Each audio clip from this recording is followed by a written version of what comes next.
पिछले 10 सालों से बीजेपी के डर से लोग अपने विधायकों को बाहर शिफ्ट करते थे और उसमें सबसे ज़्यादा कांग्रेस के विधायक नेता कब बीजेपी में चले जाएं कोई नहीं बता सकता। और खासकर जो सवर्ण नेता है आचार्य प्रमोद कृष्णन को देखें, टक से शिफ्ट कर गए। एक पिछड़ा नीतीश कुमार ने गठबंधन कर रखा है तो सारी मीडिया उसको पलटू कुमार कहता है। रामविलास जी गठबंधन में रहे, उदित राज जी गए थे लेकिन वापस चले आए। उसके बाद कई सारे, राजकुमार सैनी ने बीजेपी को छोड़ा है, उसके बाद सावित्रीबाई फुले ने बीजेपी को छोड़ा है। जो भी बहुजन नेता है वो बीजेपी में ज़्यादा दिन टिक नहीं पाते हैं। लेकिन अब सोचिए, सोशल मीडिया का ये दौर है कि जिस बीजेपी के डर से कांग्रेस अपने विधायकों को छुपाती रहती थी, जो बीजेपी ऑपरेशन लोटस चलाता था और कभी शिवसेना के विधायक होटल में चले जाते थे, कभी कांग्रेस के विधायक, पहली बार बिहार में लालू यादव की पार्टी ऑपरेशन लालटेन के डर से बीजेपी अपने विधायकों को शिफ्ट करने वाली है। लालू यादव ने ठीक ही कहा था कि ये बिहार है, यहाँ उड़ती चिड़िया को हल्दी लगता है। तो सोचिए, राजनीति के सबसे बड़ा जादूगर मान्यवर कांशीराम साहब के बाद राजनीति के दूसरे बड़े रसायन शास्त्री लालू यादव के डर से सूत्र बता रहे हैं, मेरे सूत्र नहीं बता रहे हैं, न्यूज़ 24 मनुवादी मीडिया के सूत्र बता रहे हैं कि लालू यादव के ऑपरेशन लालटेन के डर से बीजेपी अपने विधायकों को शिफ्ट कर सकती है। 12 तारीख को, सोचिए 12 तारीख को फ्लोर टेस्ट होना है। नीतीश कुमार के 17 से 18 विधायक पहले ही नॉट रीचेबल हैं। अब बीजेपी के तोड़ फोड़ की खबर है और खासकर जो दलित विधायक हैं, जो ओबीसी विधायक हैं, उनको साफ साफ लगता है कि बीजेपी के राज में दलित, पिछड़े, आदिवासी, किसान, अल्पसंख्यक और ओबीसी का कुछ नहीं होने वाला है। तो ये सबसे बड़ा मुद्दा है। मैं फिर कह रहा हूं, ये मनुवादी जातिवादी मीडिया कहता है कि बिहार में जाति की राजनीति होती है। बिहार में जाति की राजनीति नहीं होती है, बिहार में धर्म की राजनीति नहीं होती है, बिहार में पढ़ाई लिखाई, स्कूल, अस्पताल और दवाई की राजनीति होती है। और तेजस्वी यादव ने ये करके दिखाया, इसलिए उनका इतना क्रेज है कि जितने दलित पिछड़े नेता हैं, किसान नेता है, चाहे वो मांझी जी के साथ हो, चाहे वो जेडीयू के साथ हो, चाहे बीजेपी के साथ हो, वो बड़ा दिल करके तेजस्वी यादव के पाले में आना चाहते हैं। ये बड़ी खबर बता रहा हूं कि 12 तारीख को फ्लोर टेस्ट है। सोचिए बीजेपी की सरकार पर किस तरह के आरोप लग रहे हैं। 7 वोट को रिजेक्ट करके एक बीजेपी का नेता रिटर्निंग ऑफिसर बनता है और चंडीगढ़ के मेयर के चुनाव में 7 वोट को रिजेक्ट कर देता है। सुप्रीम कोर्ट क्या कहती है कि ये लोकतंत्र की हत्या है, उस पर एफआईआर दर्ज होनी चाहिए। हुआ कि नहीं मुझे नहीं पता, सिर्फ डांट के छोड़ देंगे क्या। वैसे फिलहाल सुप्रीम कोर्ट जो है वो एससी एसटी को बांटने में लगा हुआ है। ओबीसी में पहले ही क्रीमी लेयर है, अब सुप्रीम कोर्ट वाले कह रहे हैं कि भैया वो भी आरक्षण छोड़ दो ओबीसी के लोगों।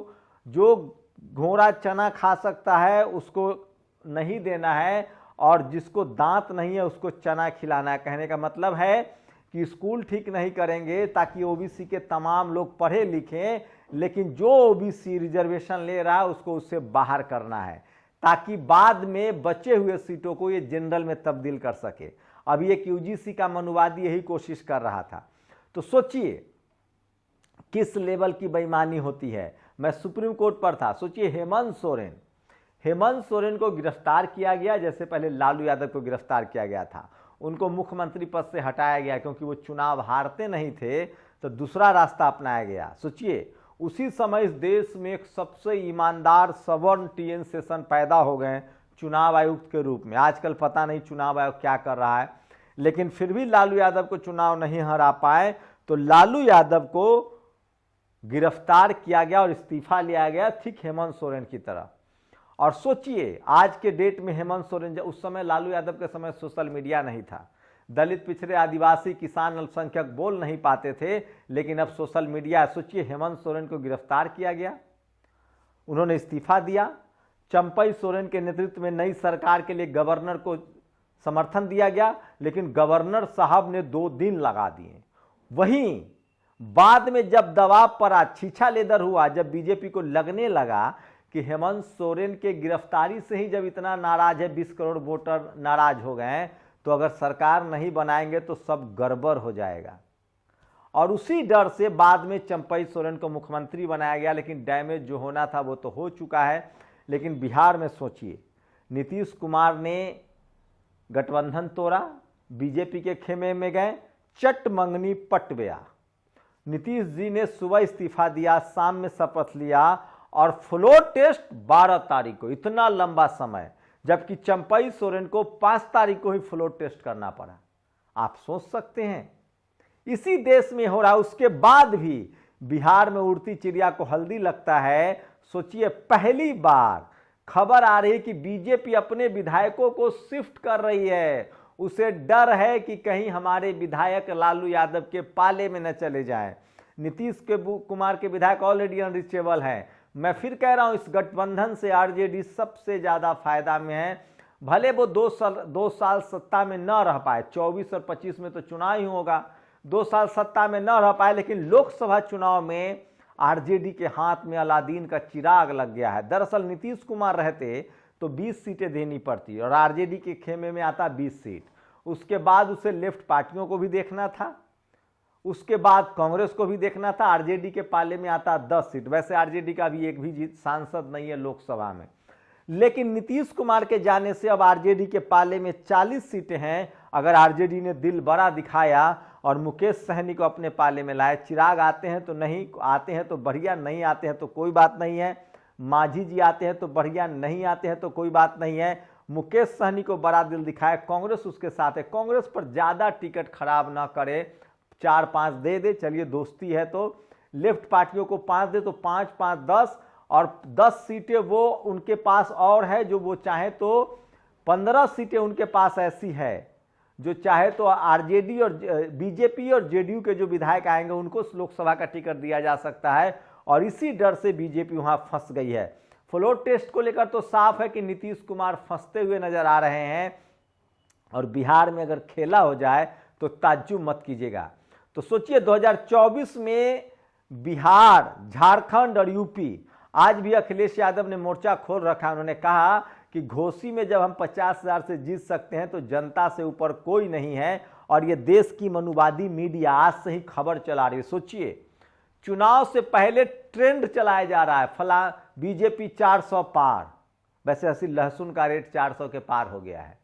तो सोचिए, ये टीवी अखबार क्यों इस तरह का ट्रेंड चलाता है, ताकि 10% जो ट्रांसफरेबल वोट होता है, वो सोचता है कि जो जीतेगा उसी को वोट देंगे, वोट क्यों बर्बाद करे, इसीलिए हवा बनाया जाता है, ब्लोअर की हवा। तो सोचिए, टीवी अखबार वाले लगातार बीजेपी को जिता रहे हैं, पत्रकारिता नहीं है, ये चाटुकारिता है। और अब बहुजन समाज के लोग काफ़ी सावधान हो गए हैं और उनको लगता है कि अब इस चक्कर में नहीं पड़ना है। तो सोचिए, बिहार से सबसे बड़ी खबर आ रही है, जो बीजेपी अब तक दूसरी पार्टियों के विधायकों का हॉर्स ट्रेडिंग करती थी, उसके खुद के विधायक हॉर्स ट्रेड होने के लिए तैयार हैं। जो पार्टी दूसरे दल, कांग्रेस वाले अपने विधायक को अलग छुपाते थे, मैं फिर कह रहा हूं, कांग्रेस सबसे कमजोर कड़ी है इस देश में राजनीति की, क्योंकि उसके पाप इतने बड़े हैं। बीजेपी वही गिना रही है। और सोचिए कि आज तो राहुल गांधी ने कहा कि नकली ओबीसी है प्रधानमंत्री मोदी। ये बात सच है। 1999 में 92 में मंडल कमीशन लागू हुआ, ओबीसी को रिजर्वेशन मिला। उससे पहले प्रधानमंत्री नरेंद्र मोदी की कम्युनिटी ओबीसी में नहीं थी। 1999 में वाजपेयी की सरकार थी, वहां बीजेपी की सरकार थी, तब नरेंद्र मोदी की कम्युनिटी को ओबीसी में डाला गया है। अगर नरेंद्र मोदी जैसे संसद में कहते हैं कि मैं सबसे बड़ा ओबीसी हूं, तो वो जाति जनगणना करा दें, और ये जो मनुवादी college, university, media, judiciary bureau को मीडिया में ओबीसी का रिजर्वेशन लागू कर दें, वाइस चांसलर बनाए, डॉक्टर इंजीनियर बनाए, सेना प्रमुख बनाए, तमाम पावर सेंटर्स पर, और राम मंदिर में ट्रस्टी भी बनाए ओबीसी को। तब पता चलेगा ना कि जिस 60-65% ओबीसी के दम पर आप प्रधानमंत्री हैं, उस समाज के लिए भी तो कुछ कीजिए मोदी जी। ये बात सच है कि कांग्रेस ने कुछ नहीं किया है, 60 साल तक उसने SC ST OBC किसानों को ठगा है।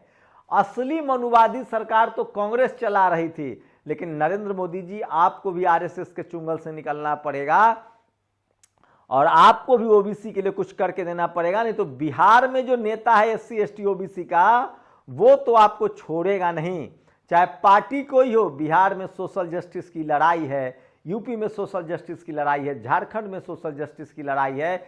जहां जहां दलित, पिछड़े, आदिवासी मुख्यमंत्री और रीजनल पार्टी जैसे मान्यवर कांसी राम, जगदेव बाबू, रामस्वरूप वर्मा, सोनेलाल पटेल, ये सब बिहार, यूपी, झारखंड, शिबू सोरेन, बिहार, झारखंड, यूपी में सोशल जस्टिस की लड़ाई है। ये मनुवादी मीडिया कहता है कि जाति के नाम पर वोट पड़ता है, जाति के नाम पर नहीं वोट पड़ता है, आइडियोलॉजी के नाम पर वोट पड़ता है, सोशल जस्टिस के नाम पर वोट पड़ता है।